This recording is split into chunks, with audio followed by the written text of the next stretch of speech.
What have we had this week on horror stories? I think it's worth repeating again. I think we mentioned this last week, that when you're doing a disciplinary process, so investigation, disciplinary hearing, appeal, you have to have different people chairing those meetings at each stage, and those people are not allowed to have been involved in the incident. You can't have somebody doing the investigation and then doing the disciplinary. The ACAS guidelines are really clear that you need to have different people on different meetings, okay?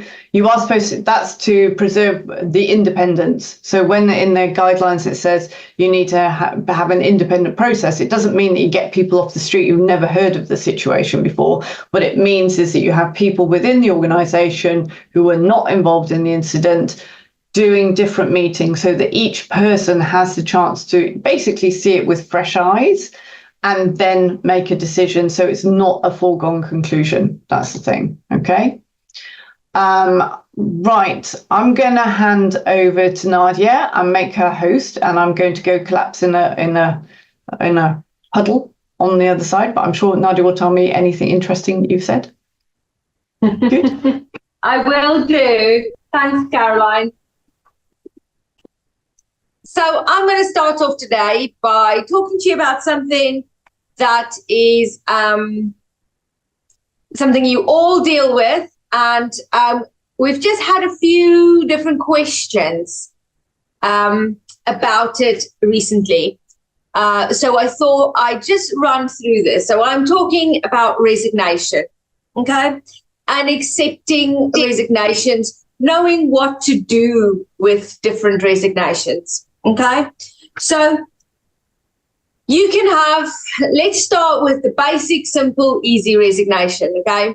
Someone's resigned, they've sent you a resignation email or a resignation letter, or let's face it these days, a resignation WhatsApp, to say, you know, this is my 4-week notice or my month's notice, you know, I've got another job, thanks for everything, I'm off. There is nothing in their message that is concerning. There is no comments like, I can't work here anymore, I can't stand this, my boss is an ass, anything like that. There's none of that. There's just, you know, thanks for everything, but I'm off. They give their notice, they work their notice, there are no issues. That's the really straightforward one. You just reply and say, you know, we accept your resignation, basically. We can draft a letter for you if you want, but you can also do that one yourself. It's just a fairly simple one, just to say, you know, thank you for letting us know. We're sorry to see you go, but, you know, we are accepting your resignation and you'll be paid for, you know, your holiday, and this is your termination date. End of. And for these people, or for these type of resignations, you would pay them their notice, so you pay them up until when they're leaving, so they'll be paid as normal during their notice period.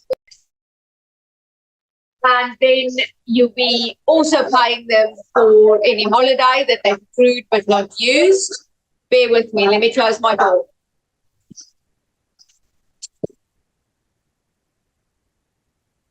Sorry, dogs. That's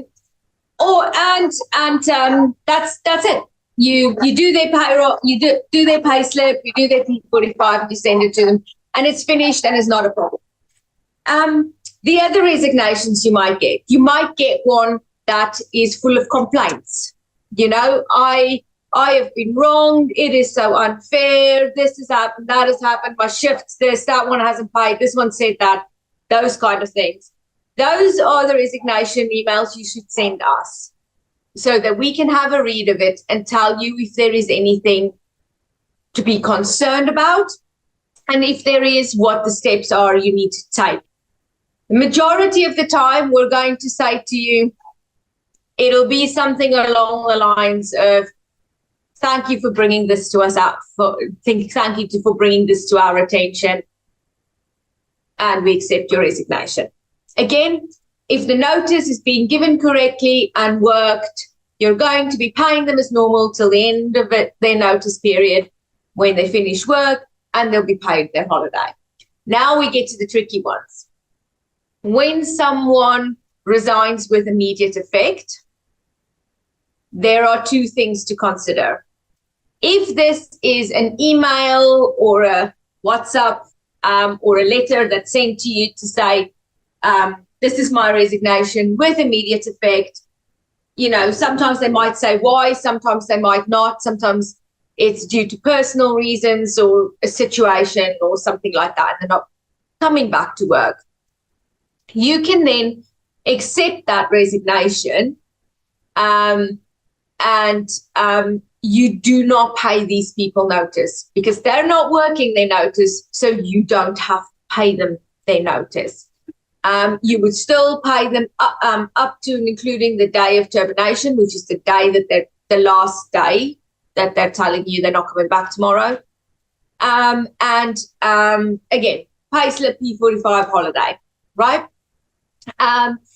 Then you get the ones where they are resigning with immediate effect, but it's an in the moment, it's an angry response. Okay, so you might be in a disciplinary, you might be in a investigation meeting, there might have been an incident, they might have had some words with their manager, they might have walked out due to something happening. Those are the ones that you need to contact us about, because we would very likely tell you to go back to them and say, I understand that this happened today. If you would like to discuss it, let me know. If you still wish to resign by tomorrow afternoon, I will accept your resignation. So basically, you always kind of want to give these guys 24 to 48 hours to calm down a bit, see if they still want to resign. Now, I know this is a pain to hear because you might want to bite their hand off for that resignation, but it won't serve you well in court, I'm afraid, because those employees could actually still claim unfair dismissal, and they could claim that, it was a heat of the moment resignation.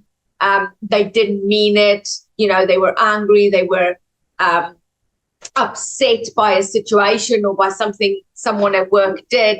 And that they then didn't have and then they resigned and it was accepted.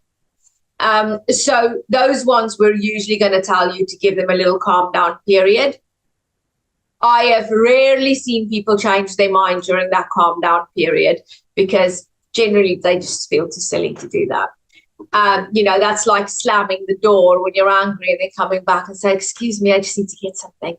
So, it's just a bit embarrassing and people don't want to do it.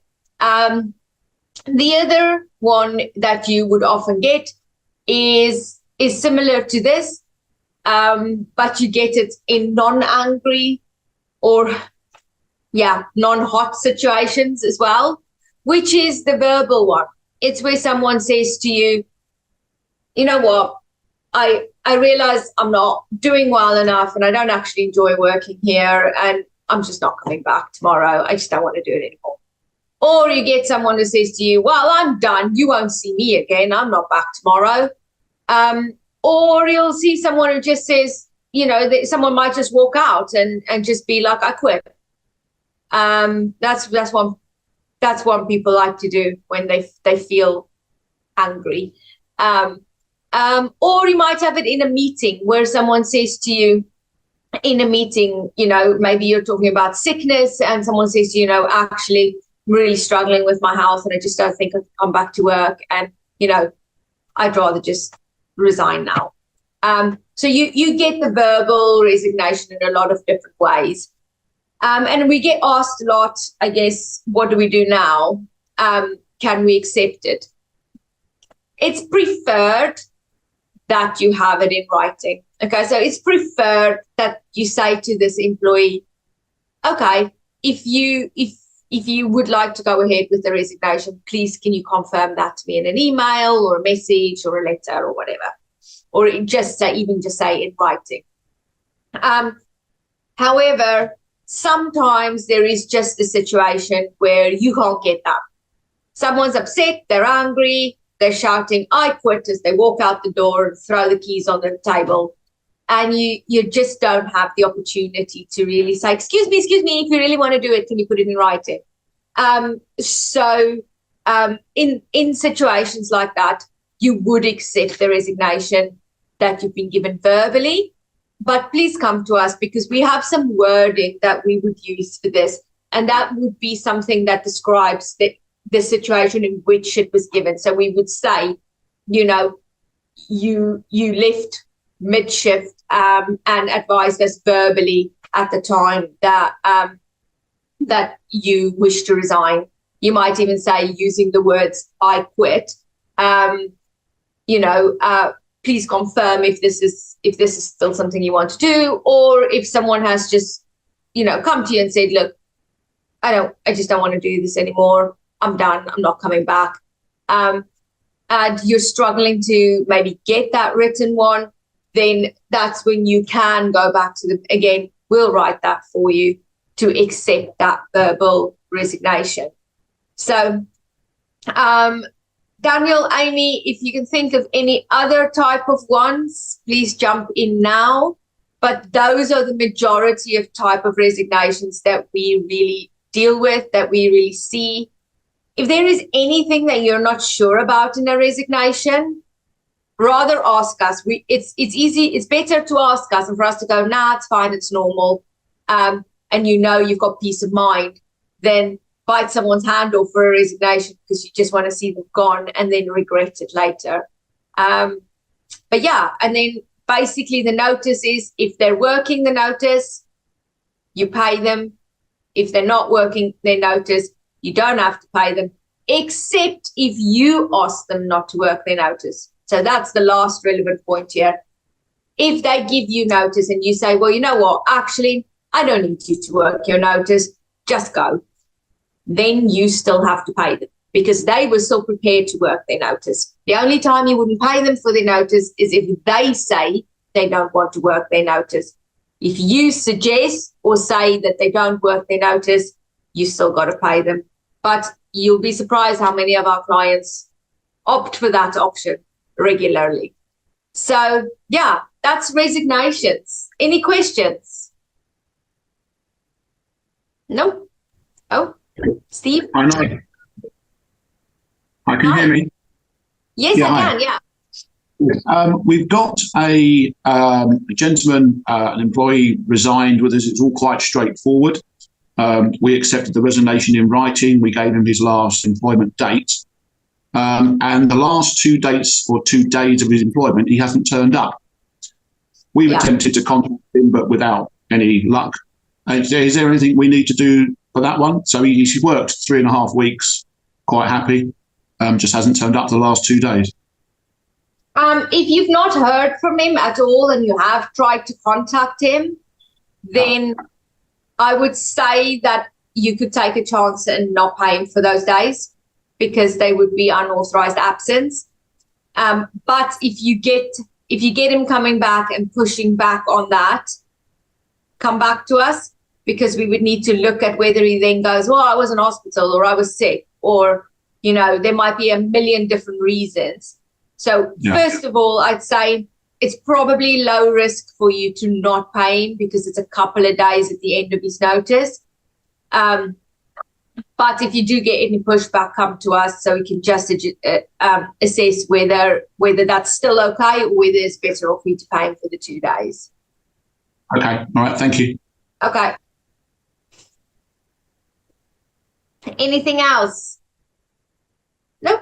Okay. Daniel, anything you want to share with us today? I think what just goes quite nicely on from what Nadia said is I want to just quickly touch on post-employment grievances.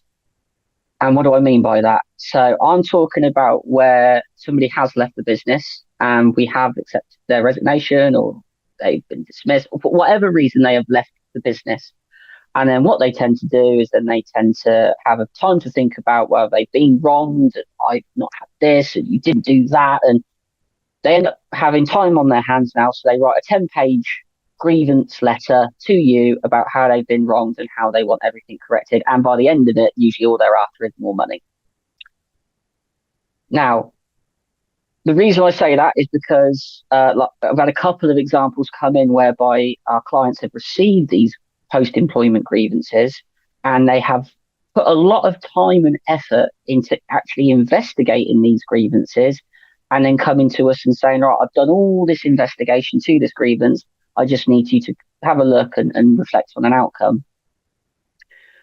What we then can go back with, and again, this is when sometimes they get a bit frustrated that the client hasn't come to us first, is that we actually say, because they have already left the business, they are no longer your employee. They no longer work for you. Therefore, when it then comes to a post-employment grievance, although thank you for bringing it to our attention, we don't actually now have any responsibility to provide you back with an outcome. What we can do is to say, thank you so much for thank you for the information. We will be reviewing that information. However, due to confidentiality reasons, we can no longer provide you with an outcome. And that's that. Now, what I would advise that you guys do is, rather than that be the default, is that if you do get a grievance that comes in after termination, let us know, send it through to us. We can review it and we can see if that is the right approach to take. What I just don't want for you guys to do is to spend a lot of time and effort on somebody that is no longer your responsibility, to provide them with an outcome that they're likely not going to like anyway, that's going to cause you more of a headache and provide you with more grievances, more letters, more emails, etc., etc. So I don't know if that's anybody's got experience of that they would like to share. But certainly I would say going forward is that if you ever are subject to that, drop us an email, put the grievance in, we can read it and we can advise on whether you actually need to do a deep dive response or not, or we can just say, thank you for your time, and we park it. And that was for me, Nadia. Thank you. Amy, have you got anything today? I have, and on a variation of a theme, I'm also going to be talking about grievances, but I'm going to be talking about grievances with current employees. But before I get onto that topic, a couple of weeks ago, if you were on our webinar a couple of weeks ago, you'll know that we were talking about the new national living wage rates and the new minimum wage rates and how they hadn't yet been confirmed. Well, in line with the October budget, they have now been confirmed. And as promised, I did say that I would share them with you on this call, although I'm sure you've probably all seen them and had a look at them all, go that it is. But just to confirm, the national living wage for ages 21 plus is rising to £12.21 an hour, which is a 6.7% increase. The rate for the 18 to 20-year-old bracket is going up to £10 an hour, which is a whopping 16% increase. And the rate for 16 to 17-year-olds is rising to £7.55, which again is quite a large increase at 18%. We have seen an increase in the apprentices rate as well, which is going from £6.40, which is currently, to £7.55. So all of those will take effect from the 1st of April next year. Now, I'm sure you're all very well aware from attending our webinar on the Employee Rights Bill, they are looking to change the structure of the national living wage. But again, none of these changes are going to take place until at least 2026. So at the moment, we will stay on the same tiered system, and those are your new rates from the 1st of April. So moving on to grievances for current employees, or I think we're going to sort of talk about complaints from current employees that maybe don't present themselves immediately as a grievance. I've had a client this week who has received a complaint email from a member of staff. Nowhere in the email does it state that this is a formal grievance, but they have got quite a few allegations that they have raised around harassment, around bullying, around gaslighting. And these are the kind of words that would raise red flags for us. And these are the kind of words which would instigate us to say, okay, this is actually a grievance. It's not just a complaint. So my client this week was quite apprehensive to approach this as a grievance due to the fact that it wasn't raised formally as a grievance. They just felt that a little email reply would be enough. Unfortunately, what you are going to find is that just responding by email is going to mean that you're just going to keep getting this back and forth, and the issues are never really going to get dealt with at their core. So if you receive any kind of complaints that are showing these kind of red flag words in them, they need to be treated as a grievance, or at least the employee should be given the opportunity to treat them as a formal grievance. So that would then mean inviting them to a grievance hearing where we can actually discuss those issues in detail. We can start investigating those issues, and then we can provide them with a formal outcome to those issues as well in writing, that is then sent out following all of those investigations taking place. They then have the opportunity to appeal that outcome as well if they aren't happy with it. It just means getting it all into a process, means that you're streamlining it. It's a lot clearer for the employee that you are taking their concerns seriously and that you are actually dealing with them in line with your internal policies. So if you get sort of a complaint email that you're not really sure whether it should be dealt with as a grievance or if it just needs a simple reply, do ping it over to us because we can have a look. We know what words we're looking for and we can kind of discuss what next best steps to take. Has anyone got any questions on complaints from employees or the new national living wage that I've just talked about? Oh, silence. Well, if you've got any questions, please do let me know. Any questions on anything else today?